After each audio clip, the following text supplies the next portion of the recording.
बिस्मिल्लाहिर्रहमानिर्रहीम। ये मार्च का महीना है और आज मार्च की 28 तारीख है। ज़्यादातर पौधे जो हैं, फ्रूट प्लांट जो हैं, वो इस वक्त फूलों के मरहले में और उनमें कुछ मसाइल भी होते हैं। कहीं पे फ्लावर ड्रॉपिंग का मसला होता है, कहीं पे उनकी फर्टिलाइजेशन का मसला होता है।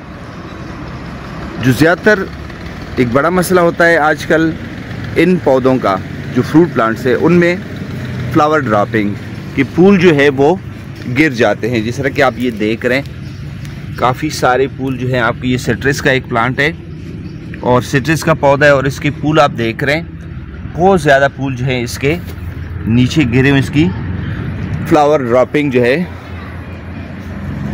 वो हुई है। तो जो फ्रूट प्लांट में फ्लावर ड्रॉपिंग है उसको हम फ्लावर एबॉर्शन भी कहते हैं और उसको फ्रूट ड्रॉपिंग भी कहते हैं।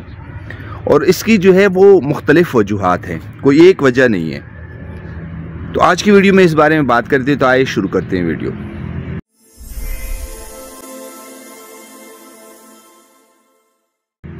तो दोस्तों, आज की वीडियो उनके लिए है जो समझना चाहते हैं कि किसी पौधे में फूल जो है वो क्यों गिरते हैं, उसकी क्या क्या वजूहात हो सकती है और उसको हम किस तरह कंट्रोल कर सकते हैं। ये किसी एक मखसूस फ्रूट प्लांट के बारे में नहीं है। इसमें सिट्रस भी आता है, इसमें माल्टों की जितनी भी अक़साम है, लेमन है, और इसके अलावा इसमें पीच स्टोन फ्रूट्स हैं, और इसके अलावा इसमें अनार वगैरह सारे जो फ्रूट प्लांट्स हैं वो इस कैटेगरी में आएंगे। अगर आपको इससे दिलचस्पी है तो फिर ये वीडियो आपके लिए है।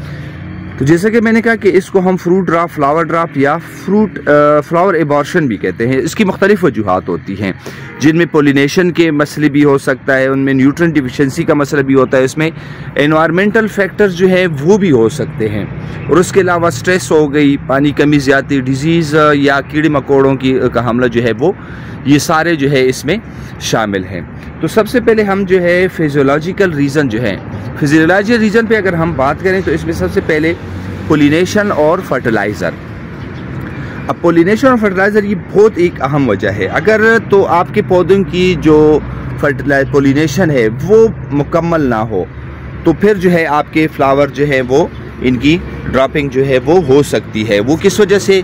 अगर आपके पौधों पे इंसेक्ट नहीं आ रहे हैं और उनकी फर्टिलाइजेशन नहीं हो रही है, तो फिर जो है वो उनकी पोलिनेशन कंप्लीट नहीं हुई है, तो फिर जो है ये फ्लावर जो है वो ड्रॉप हो सकती है। प्रीमेच्योरली ड्रॉपिंग जिसको हम कहते हैं कि वक्त से पहले जो है। अब जिस तरह कि ये आप देख रहे हैं कि ये इस तरह ये जो है अभी इसकी ड्रॉपिंग का चांस ज़्यादा है बनिस्बत इसके, ये बिल्कुल ग्रीन स्टेज में और ये येलो होता जा रहा है और उसके बाद इसकी ड्रॉपिंग होगी। इसको हम प्रीमेच्योर ड्रॉपिंग कहते हैं कि फ्रूट तकरीबन बन रहा है और उससे मुकम्मल होने से पहले पहले ये जो है वो गिर जाता है। उसके बाद जो है न्यूट्रिशनल डिफिशिएंसी होती है हमारे पास, मुख्तलिफ़ किस्म की जो इंतहाई अहम न्यूट्रिएंट्स जो होते हैं, जिनमें हमारे पास नाइट्रोजन है, जिंक है, फास्फोरस है, बोरान है और कैल्शियम वगैरह। तो ये जो है फूलों को कमज़ोर कर सकती है, इनकी कमी जो है, और फिर जो है ये फूल जो है वो गिर जाते हैं। तो तीसरे नंबर पर जो है वो है वाटर स्ट्रेस। किसी भी पौधे के लिए पानी जो है या इरिगेशन जो है वो बहुत ज़रूरी होता है। आप अगर उसके लिए पानी की कमी करें या उसको पानी कम दें और या उसके लिए पानी ज़्यादा करें, दोनों हालत में जो है इसके फूल जो है वो गिर सकते हैं, फ्लावर ड्रॉपिंग जो हो सकती है। या अगर आपके जो इरिगेशन का इंटरवल है वो मुख्तलिफ हो, यानी कि आपने एक दफ़ा आपने 5 दिन बाद पानी लगाया, उसके बाद 2 दिन बाद पानी लगा दिया और उसके बाद फिर आपने फिर 10 दिन बाद पानी लगा दिया, तो ये जो इनएडिक्वेट वक्फा है, जो इंटरवल्स हैं, तो ये भी जो है बहुत ज़्यादा जो पौधे को डिस्टर्ब कर सकती है और इससे जो फ्लावर ड्रॉपिंग है वो हो सकती है।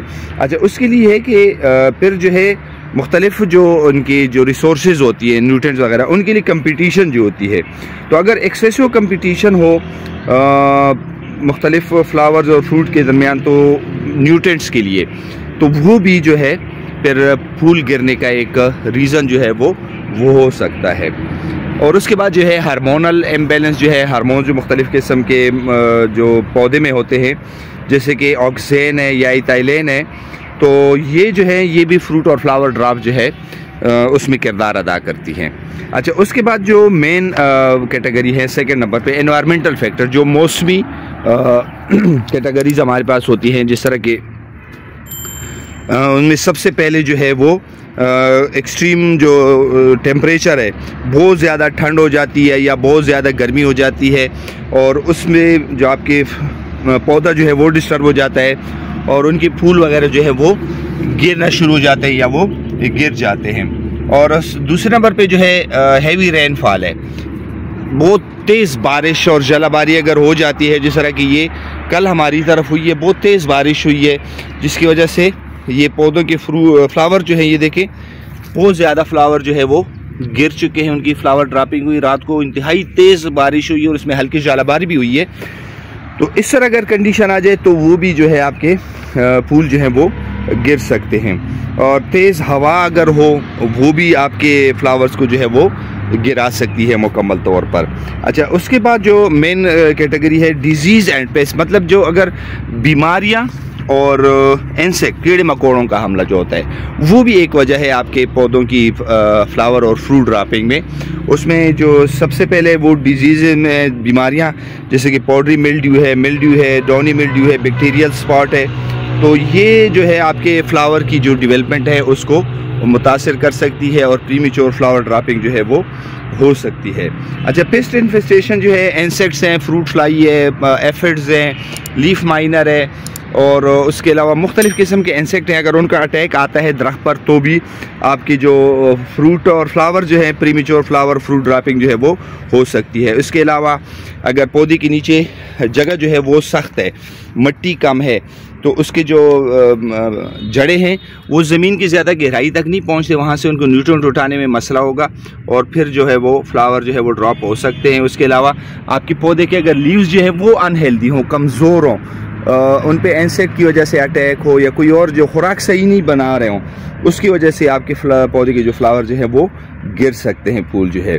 और उसके अलावा जो है misuse of plant growth regulators जो हैं, अगर उसको या पेस्टिसाइड जो है उसका मिसयूज़ किया जाए तो उनकी एप्लीकेशन सही ना हो, उसके डोज कम ज़्यादा हो, तो फिर उसकी वजह से भी आपके फ्लावर ड्रॉपिंग जो है वो हो सकती है। अच्छा, अब हम बात करते हैं कि उसके कंट्रोल मेजर क्या हैं, इसको हम कंट्रोल किस तरह कर सकते हैं। तो सबसे पहले अगर हम बात करें तो वो ये है कि प्रॉपर पोलिनेशन जो है हम वो करें किसी भी पौधे के लिए। जो इंसेक्ट्स हैं, जो ख़ास तौर पर जिस तरह के शहद की मक्खियाँ या और इस तरह के कीड़े मकोड़े, वो बहुत ज़रूरी हैं उसकी पॉलिनेशन के लिए। बाज़ पौधों की पॉलिनेशन जो है वो हम हाथ से भी कर सकते हैं, जिस तरह के डेट पाम में, खजूर में हम हाथ से पॉलिनेशन करते हैं, और जो पॉलिनेशन है उसको हम एडिक्वेट करें तो ये मसला कंट्रोल कर सकते हैं। अच्छा, उसके अलावा न्यूट्रिशनल डिफिशिएंसी जो है, पौधे को जो है वक्त पर खाद और उसकी खुराकें वगैरह जो है वो हम जिस तरह के ज़्यादातर पौधों को हम नवंबर दिसंबर में उनको खुराक की ज़रूरत होती है, तो वो हम प्रोवाइड करें उनको प्रॉपर टाइम पे, पौधा जो है वो हेल्दी रहता है और फ्रूट ड्रॉपिंग जो है वो नहीं होती। इस तरह पानी की जो इरिगेशन जो है उसको हम मैनेज करें, पानी की कमी ज़्यादती को जो है वो हम कंट्रोल करें। अगर पानी देना है तो एक वक्फे से दें, वही वक्फा जो है हम बरकरार रखें, बहुत ज़्यादा ओवर इरिगेशन है, अंडर इरिगेशन जो है वो ना करें। बीमारियों और इंसेक्ट पेस्ट को कंट्रोल करें, जिस तरह की मिली बग्स वगैरह है, एफिड्स है, लीफ माइनर है, इन इंसेक्ट को जो है वो कंट्रोल करें और पौधे को कमज़ोर ना होने दें। अच्छा, उसके बाद टेम्परेचर और रेनफॉल को मॉनिटर करें। टेम्परेचर और रेनफॉल के मुताबिक पौधे को जो है उसी के मुताबिक उसको हम खुराक भी दें और उसी के मुताबिक पौधे को जो है हम वो ट्रीट करें। अगर बहुत ज़्यादा फ्लावरिंग आई है या पौधे जो है वो बहुत ज़्यादा घने, तो उनमें थिनिंग करें, प्रूनिंग वगैरह जो है वो हम करें, और उसकी वजह से पौधा जो है वो सेहतमंद रहता है। उसकी जो कमज़ोर शाखें, जो सूखी हुई शाखें, वो उसको हम हटा दें, तो ये इस तरीके से भी पौधा जो है वो सेहतमंद रहता है और जो फ्रूट ड्रॉपिंग है वो कंट्रोल हो सकती है।